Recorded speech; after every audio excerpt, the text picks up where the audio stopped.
تو دنیا میں جو لوگ برا کہتے ہیں، برا کہنے کے پیچھے دو بڑے سبب ہیں، یا تو وہ جاہل ہے، محمد الرسول اللہ صلی اللہ علیہ وسلم کی تعلیمات سے انہیں آشنائی نہیں، وہ حقیقت جان ہی نہیں پائے ہیں، اپنی جہالت کی وجہ سے، اپنی ضلالت کی وجہ سے محمد الرسول اللہ صلی اللہ علیہ وسلم پر اعتراض کرتے ہیں، آپ کے دین پر اعتراض کرتے ہیں، آپ کی تعلیمات پر اعتراض کرتے ہیں، آپ کے قرآن پر اعتراض کرتے ہیں، آپ کی حدیث پر اعتراض کرتے ہیں۔ یا پھر دوسرا سبب،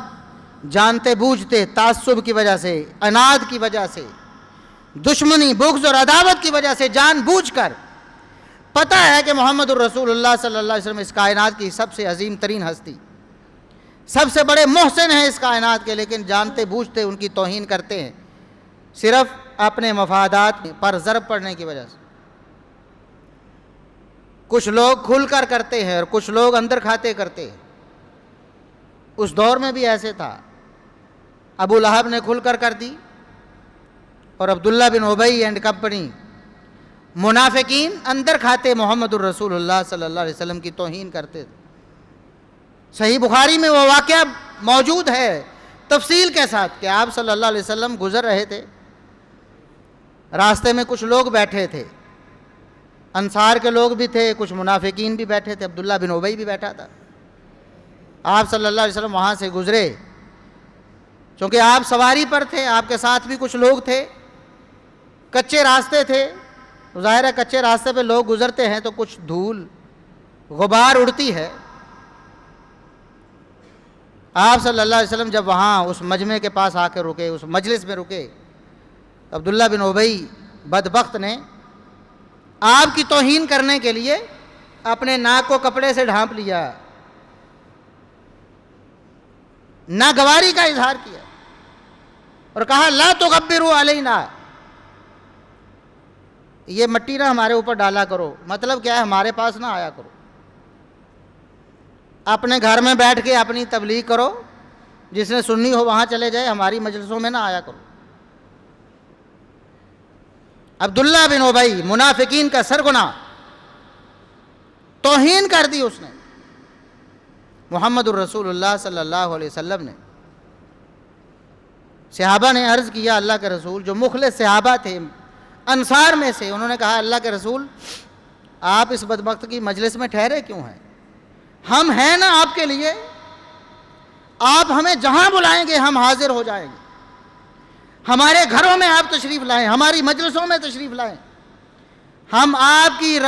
راہ میں اپنی آنکھیں بچھائیں گے، ہم آپ کے لیے اپنا سب کچھ قربان کریں گے، اس سے آپ درگزر کریں۔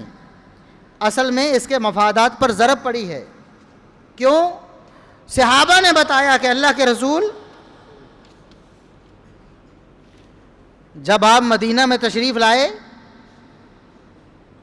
ان دنوں میں عبداللہ بن ابی کے بارے میں فیصلہ ہو چکا تھا تقریباً کہ اس کو اس علاقے کا سردار بنا لیا جائے گا۔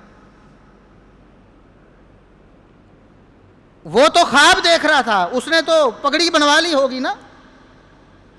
اس نے تو کپڑے سلوا لیے ہوں گے کہ میں نے اس علاقے کا سربراہ بننا ہے، میری تاج پوشی ہونی۔ لیکن انہی دنوں میں محمد الرسول اللہ صلی اللہ علیہ وسلم ہجرت کر کے تشریف لے آئے، تو سب اسے چھوڑ کر محمد الرسول اللہ صلی اللہ علیہ وسلم کی طرف متوجہ ہو گئے۔ مفادات پہ ضرب تو پڑی نا، اس کی سرداری گئی۔ جانتا تھا، جاہل نہیں تھا، جانتا تھا کہ محمد الرسول اللہ صلی اللہ علیہ وسلم سچے نبی ہیں،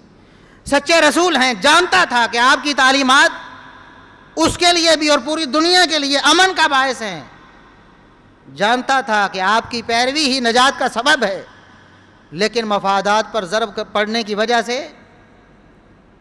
اس نے دشمنی کا راستہ اختیار کر لیا، وہ دشمن بن گیا۔ صحابہ نے عرض کیا اللہ کے رسول جب اس کی سرداری گئی ہے نا تو شہری کا بھی ذالک ہے، اس کی وجہ سے یہ چڑ گیا ہے آپ سے، آپ اس کو ایک آنکھ نہیں بھاتے ہیں، اس لیے دفع کریں اس کو، ہمارے پاس آپ تشریف لائیں، ہم ہیں نا آپ کی باتیں سننے کے لیے۔ تو گستاخی کرنے والے اس دور میں بھی ایسے موجود تھے، کھل کر بھونکنے والے بھی اور اندر کھاتے تھوڑا تھوڑا اظہار کرنے والے بھی۔ وجہ کیا تھی؟ یا تو وہ جاہل تھے، گمراہی میں، ضلالت میں، یا پھر عداوت میں ہٹ دھرمی کی وجہ سے محمد الرسول اللہ صلی اللہ علیہ وسلم کی دشمنی کرتے تھے.